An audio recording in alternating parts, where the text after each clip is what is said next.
Happy Friday Eve. Welcome to Spicer and Company. I'm Sean Spicer. And I'm Lindsay Keith. Sean, you're getting excited. It's almost the weekend already. We're getting there. We're getting close. Well, last night we saw Joe Biden and Kamala Harris make their first public appearance together. And now that we have a better understanding of how they're going to attack Trump together, let's take a deeper dive into several different angles on the Biden selection, Sean, including whether Harris is a moderate, as the media claims, or a radical progressive, as her record reveals. And we're going to look at the Biden-Harris ticket leadership qualities and Biden's ties to China as well. That's right, Lindsay. Just a couple days after the announcement, it's pretty clear that the left and the media are still glowing over this historic issue of Biden choosing a woman to be his running mate. The Democratic nominee did follow through on his commitment to select a woman, and he took the opportunity to once again attack President Trump, accusing him of having a problem with women in power. I'm starting to think, Lindsay, that he doesn't have the internet in the basement there in Delaware. So how do conservative women feel about his pick? Our first guest tweeted Kamala Harris will be the most liberal left-wing nominee for vice president our country has seen. She is the author of a brand new book, The Mind of a Conservative Woman. Joining us now, Tennessee Senator Marsha Blackburn. Welcome back to the program, Senator. Good to be with you. Thank you. And you're exactly right. She will be the most liberal leftist nominee we have ever had on a national ticket. And it's amazing to me. She has one of the most liberal voting records in the U.S. Senate. And to try to say, well, but this is moderate, it just shows you how far left this party has tilted. That's right. I want to get to your book in just a second, but I got to ask you about this historic deal between Israel and the UAE that the Trump administration helped broker. Senator, I want to look at it from a political standpoint. Joe Biden was in the Senate a long time. He was chairman of the Senate Foreign Relations Committee, 8 years as vice president. He didn't get anything done on Israel. Today, the president continued a strong record of standing up for Israel. How important is this deal going into the election for President Trump? This is very important for President Trump. When you talk about the Mideast, when you talk about people wanting to find a kind of a constancy and a normalcy to relationships there, this is another step in that direction.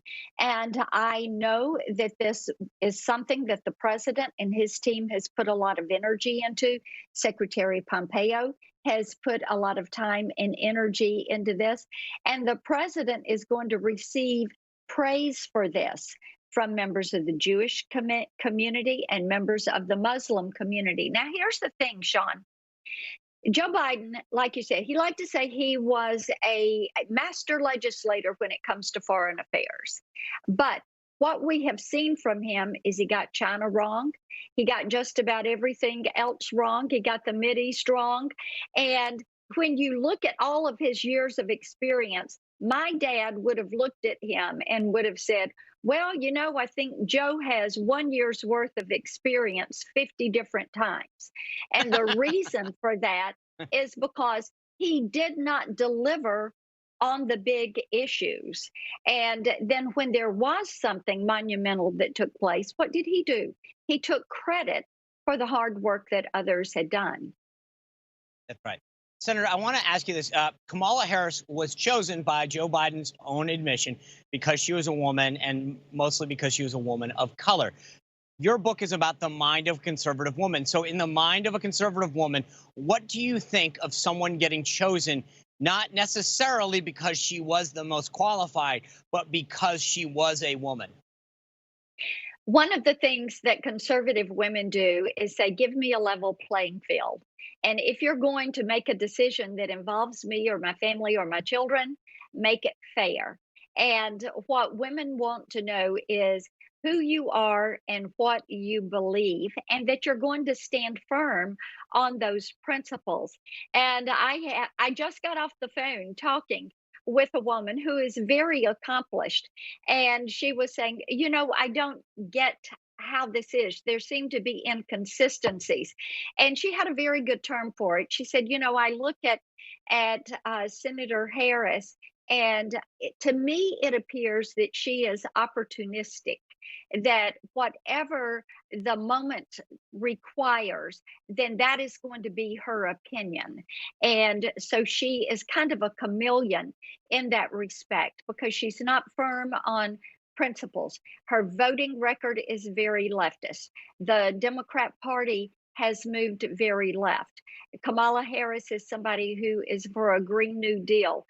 She's for socialized medicine. She would take your guns away, kind of laughed about the Second Amendment. She is for open borders and for health care for illegal aliens and for felony voting rights for felons that are in prison.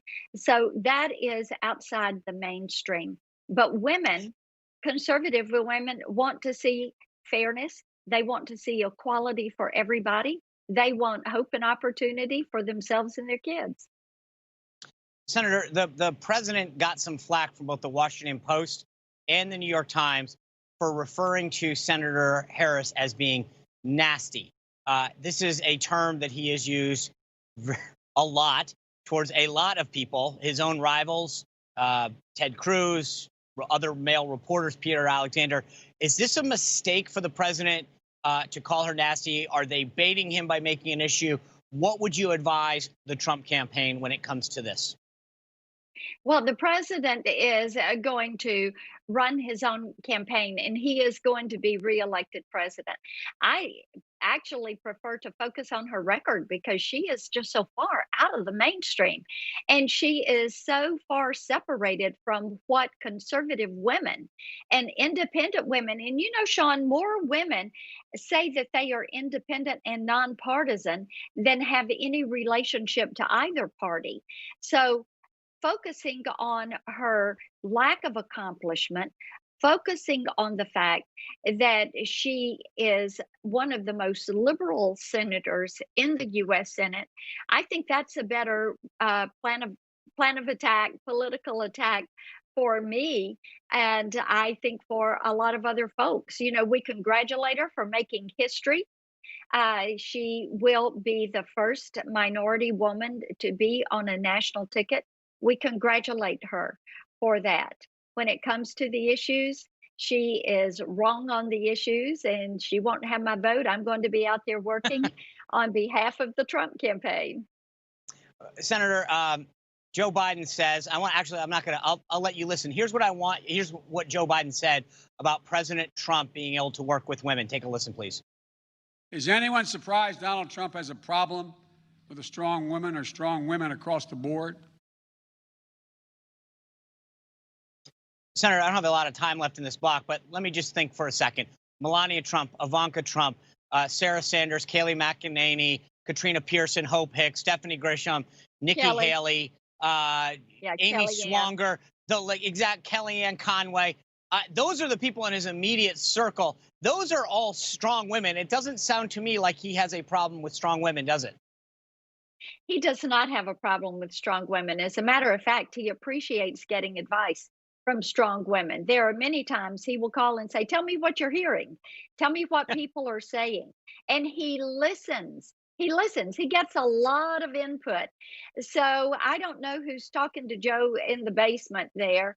And I know they want to keep him locked in the basement. But this is one of those areas where I can say, let me just tell you, I've known Donald Trump for a long time. He appreciates the advice of strong women, and he likes to gather a lot of input from a diverse group of people with a wide range of experience. He takes all that in, and then he makes a decision. Absolutely. Senator Blackburn, congratulations on the book, The Mind of a Conservative Woman. Oh, thank you. Available September 1st, if I'm correct, available for pre-order on Amazon right now. Congratulations and good luck with the success of the book. Thank you so much. Bye, Sean. You bet. All right, coming up, much more on Kamala Harris and her record. Also, Biden and the Democrats are making this election about race. But does picking a black woman erase some of the insensitive and stupid comments Biden has made in the past on race? We're going to ask Katrina Pearson of the Trump campaign. And we continue our China threat series. We'll talk about Joe Biden's ties to China and discuss who foreign adversaries would rather have in the White House. More Spicer and Company's coming straight up.